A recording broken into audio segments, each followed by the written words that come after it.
2 मार्च रोजी होळी आणि 3 मार्च रोजी धुलीवंदन सण असल्यामुळे शहरात मोठ्या प्रमाणावर गर्दी आणि वाहतूक वाढण्याची शक्यता लक्षात घेता अमरावती शहर वाहतूक विभागाने विशेष मोहीम राबवली.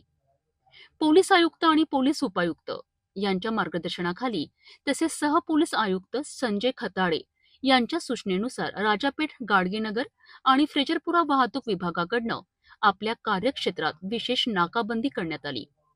या मोहिमेत दारू पिऊन वाहन चालवणाऱ्या 18 चालकांवर मोटार वाहन कायदा कलम 185 अंतर्गत कारवाई करण्यात आली.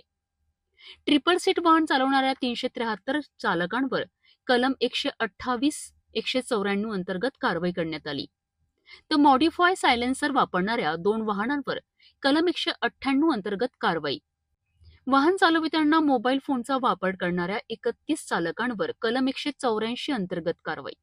विरुद्ध दिशेने वाहन चालवणाऱ्या 23 चालकांवर कलम 119, 177 अंतर्गत कारवाई.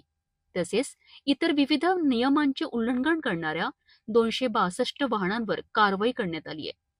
एकूण 709 वाहन चालकांवर कारवाई करत वाहतूक विभागाने सणाच्या काळात शिस्तबद्ध वाहतूक आणि अपघातमुक्त वातावरण निर्माण करण्याचा प्रयत्न केला.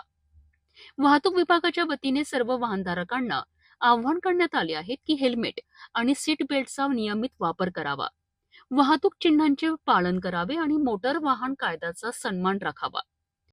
नियमांचे पालन केल्यास अपघात टाळता येतील तसेच आर्थिक दंडापासूनही बचाव होईल.